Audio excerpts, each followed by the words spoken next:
네, 안녕하세요. 657일차 천일성장기록서의 착한 소식입니다. 오늘도 역시나 생각이 돈이 되는 순간을 읽고 있습니다.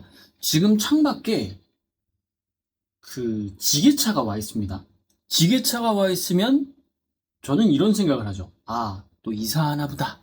이렇게 추측이 가능해요. 그리고 우산을 쓴 사람도 있고 우산을 쓰지 않은 사람도 있어요. 그렇다면, 아, 가랑비가 내리나 보다. 이렇게 추측을 할 수 있죠. 이걸 보통 우리는 패턴이라고 합니다. 이 책에 마침 그런 이야기가 나와서 그래요. 지금 우리가 소비를 들어가고 있어요. 제1법칙, 소비. 네 가지 법칙이 있어요. 이 뭔가 생각을 돈으로 바꾸는 법칙에 의해서 이걸 크리에이티브 커브라고 했고, 이 상승 곡선을 누군가는 잘 잡고 누군가는 못 잡는 사람이 있는데, 소비를 해야지 된대요. 아, 과연 소비가 뭘까요? 여기에 그 테드라는 비디오 판매점 직원이 나오는데, 이 비디오 판매점 직원은 비디오를 너무 좋아합니다. 그래서 영화를 많이 봤고요. 그런데 비디오 가게가 동네에 생겨서 그 비디오 가게에서 알바를 합니다. 즉, 알바를 하면서 영화를 더 많이 보게 되는 거죠. 그러다 보니까 갑자기 줄을 서기 시작해요, 사람들이. 저 액션 영화 추천해주세요. 이거 좋아요, 이렇게. 머릿속에 뭔가 다 들어있는 거예요. 여기서 이제 착안을 한 거죠. 많이 소비를 하니까 뭔가 내가 어떤 게 좋은지 빨리 이거를 밝혀낼 수 있다? 이런 거예요. 한 사람이 예를 들어서 꽃집 배달 회사를 창업해서 성공시키고, DB 회사를 창업해서 또 성공시키고, 또 이삿집 배달 업체를 창업해서 성공시키고, 다 성공시키는 거예요. 왜 그런가 봤더니 이 사람들은 그 해당 사업을 패턴으로 보는 거예요. 이런 조건에 이런 조건이면 이건 잘 되는 사업이었어 하고 그냥 그 사업을 키울 수 있는 거예요. 예를 들어서 여기 나온 거는 그거였어요. 꽃을 배달받았는데 이 꽃의 가격이 너무 비싸요. 일단 비싸면 이 사람은 패턴을 들어가는 거야. 비싸면 당연히 줄일 요소를 찾을 수 있는 거죠. 그래서 그가 해야 하는 일은 꽃 재배부터 시장에 이르기까지 모든 과정 중 어느 지점에서 꽃 가격이 폭발하는지를 알아내는 거였어요. 이것도 하나의 패턴인 거죠. 저도 이런 생각 잘 못했거든요.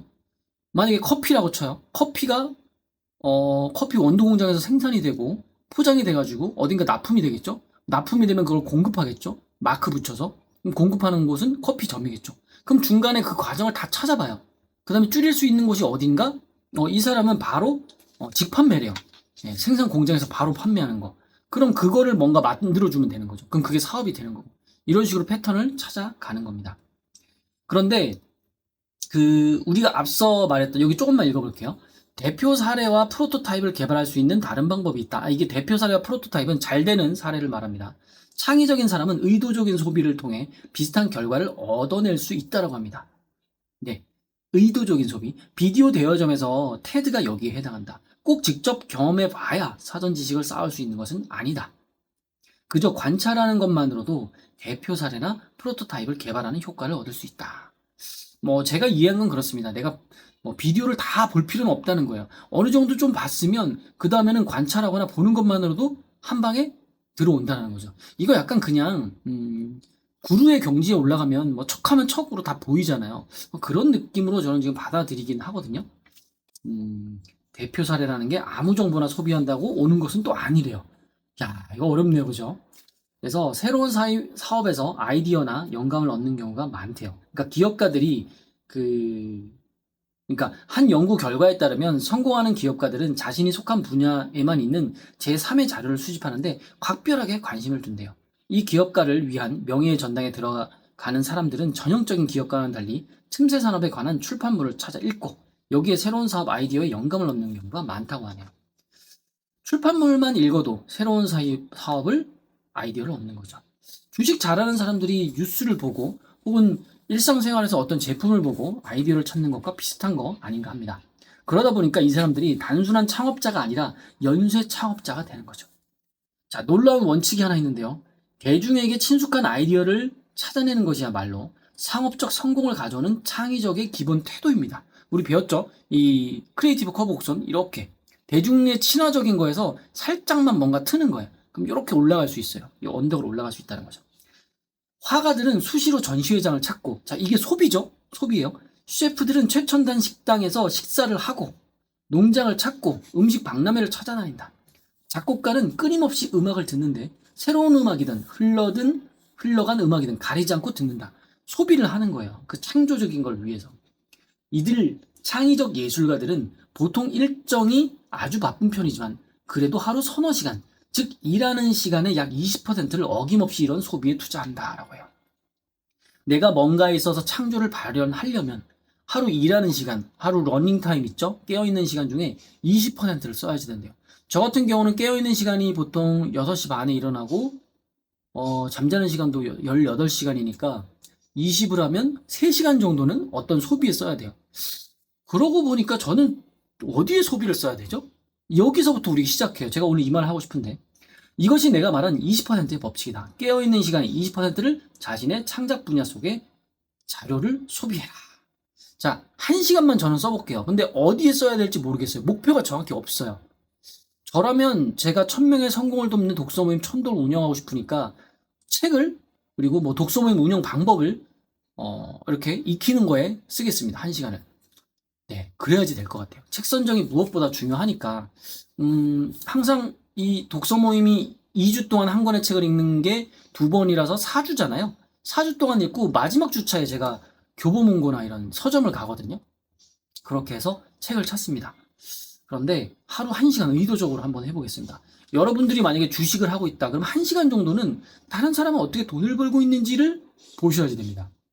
그냥 단순히 이 주식이 좋네, 저 주식이 좋네, 이렇게 네이버 기웃기웃 하는 것보다 다른 사람은 어떻게 투자하고 있는지 그걸 보는 것도 좀 좋을 것 같습니다. 또 운동하는 사람들은 운동하는 거, 뭐 이런 게 있는 것 같아요. 자, 앞서 설명한 대로 어떤 기술을 완전히 체득하려면 무수한 시간을 목적이 있는 연습에 투자해야 한다. 그런데 20%의 법칙은 조금 다르다. 네, 기술을 완전히 터득하는 것은 무수한 시간을 목적이 있는 연습에 투자해야 되고 이거는 20%의 법칙은 좀 다르대요. 이 원칙으로는 완전한 오믈렛을 만들 수 없고 바이올렛을 완벽하게 연주할 수 없으며 농구공을 골대에 정확하게 넣을 수 없다. 20%의 법칙은 신체 활동에 관한 것이 아니다. 근육의 기억과 관련된 것이다. 즉 20%의 법칙은 적당히 친숙한 아이디어를 식별하게 해준다 이거예요. 네, 적당히 친숙한 아이디어가 왜 필요하죠? 커브 곡선에서 적당히 친숙한 아이디어 이걸 찾아내야지 돼요. 올라갈 거, 돈이 되는 거, 잘 되는 거, 내 사업이 올라가는 거, 내 역량이 올라가는 거. 네, 친숙한 아이디어. 그래서 친숙한 아이디어로 사람들한테 뭔가 이거 되겠네 하고 들어가는 거죠. 작가라면 자신이 속한 범주에서 어떤 책이 독자에게 호소력을 발휘하는지를 알아야 된다. 즉 글을 계속 쓰는 사람이라면 그래야지 될 거고요. 유튜버들이 저도 이제 유튜브 채널 몇 개를 운영하고 있는데 저도 채널을 딱 보면 이게 될지 안 될지도 모르고요. 이거 어떻게 키워야 될지도 감이 와요. 그렇게 해서 저는 수익화한 채널이 지금은 2개밖에 안 남아있지만 3개? 그리고 1000명 넘은 채널도 막 5개 넘게 키워냈었던 적이 있습니다. 지금도 뭐 많이 넘는 채널도 있고요. 근데 키우지는 않아요. 근데 꼭 그 구독자가 수익과 연관된 건 아니에요. 많이 넘는 채널에서는 뭐 10달러도 안 나오는데 제가 가진 채널에서 그냥 지금도 취미로 하고 있지만 구독자 1000명대인데 거기서는 100달러가 항상 넘게 나옵니다. 뭐 이런 채널도 있고. 그래서 어떤 게 돈이 되는지 대충 아는데 이거를 제가 과거에 유튜브 강의할 때 이걸 알려드리면 진입을 못 하세요. 그때는 제가 스킬이 좀 부족했을 수 있지만 알려드리면 꾸준하게 하는 걸 못 하는 것 같아요. 왜냐면 돈이 안 되잖아요. 처음에 돈이 안 되는데 그걸 경지를 넘어서야지 되거든요. 그러다 그 궤도에 들어서면 되는데 저 같은 경우는 한 1년 동안 꾸준히 하면 그 궤도에 진입하고요. 2년 만에 궤도에 진입한 것도 있고 뭐 물론 거기에 올인을 하면 한 3달? 많이도 됩니다. 3달. 저는 그래요. 제가 하는 스타일은 3달 정도면 됩니다. 또 이야기가 샜는데 자 그럼 하루에 20% 여러분들이 소비할 건 뭔가요? 이 책이 쉽지는 않아요. 쉽지는 않은데 정말 필요한 책이에요. 정말로 저는 강조합니다. 여러분들이 꼭 돈을 벌려고 하는데 필요한 건 아닌 것 같아요. 세상을 바라보는 어떤 관점이 좀 필요한 것 같은데 여기에 그 관점이 나오는 것 같고 그리고 이 사람이 쓰는 스타일 있죠. 제가 아무리 봐도 이거 약간 하와이 데저트님이랑 비슷하거든요. 그분도 이거를 분명히 읽었을 거예요. 처음에 이렇게 시작하잖아요. 지금 1982년 애리조나 따다다닥 하고 근데 요걸 좀 더 우리나라에 맞게 각색한 게 하와이 데저트 햇님 같고, 이 책은 그냥 이 책대로 이 책 스타일인 것 같고, 항상 그 외국인들 스타일이 그래요. 나는 여기까지 말을 하고 나서 이게 내 인생을 송두리째 바꿔줄 줄 몰랐다. 이렇게 끝맺음을 잘 하거든요. 여기도 항상 이렇잖아요. 이처럼 소비하는 연료를 제공한다. 그런데 그 연료를 어떻게 의식적인 아이디어로 바꿀 수 있을까? 이렇게 하면 좀 진부하죠. 예. 어떻게 소비하는 연료를 이처럼 소비는 연료를 제공한다. 그런데 그 연료를 어떻게 의식적인 아이디어로 바꿀 수 있을지 알게 된 순간, 뭐, 나는 깜짝 놀라고 말았다. 뭐 이렇게 하면 좀 더 재밌지 않을까? 라는 개인적인 생각이 좀 듭니다. 저도 약간 그렇네요. 책을 많이 읽다 보니까 이 책들의 패턴, 뭔지는 알아요. 그리고 이 책을 제가 조금만 읽어봤을 때, 아니면 저도 덮겠죠. 아니면 뭔가, 잘못 골랐다 했겠죠. 근데 이 책을 고를 때, 리뷰를 많이 봤어요. 리뷰를 많이 보고, 그러니까 사람들의 리뷰도 보고요. 상업적인 리뷰도 봤어요. 그러니까, 돈 들여가지고 이렇게 알바 댓글생이 단 리뷰는 저한테 딱 티가 나거든요. 그러다 보니까 이 책을 고르는 게 제가 이 책을 읽어보진 않았지만, 이 책을 선정하는 기준에, 아직까지는 자신이 있는 것 같아요. 이런 책들. 지금까지 독서모임 천독에서 24권의 책을 선정했죠. 2년이 넘게 했으니까 24권 이상이죠. 그 책들 선정에 있어서 아쉬웠던 책은 뭐 한두 권 정도밖에 없는 것 같아요. 네. 하나 기억나는 건 마이클 싱어 책을 선정했다가 좀 죄송했어요. 완전 영성책이었거든요. 저는 재밌었는데 읽는 사람들은 약간 신도되는 느낌이잖아요. 그리고 내용도 좀 쉽지는 않았고. 아무튼 그랬습니다. 오늘 긍정원 한번 해보겠습니다. 나는 1000명의 성공을 돕는 독서모임 천독을 하고 있어. 즐겁고 행복하다. 우리는 소비할 것이다. 우리가 원하는 미래에 우리를 부로 만들어줄, 우리를 성장하게 해줄 그런 아주 멋진 목표가 있는 소비, 목적이 있는 소비, 그리고 하루에 20%를 우리가 뭔가를 딱 친숙한 어떤 아이템을 얻기 위해서 하루에 20%를 소비하면서 서로서로 성공을 도우면서 책을 즐겁게 읽고 있다. 입니다. 감사합니다.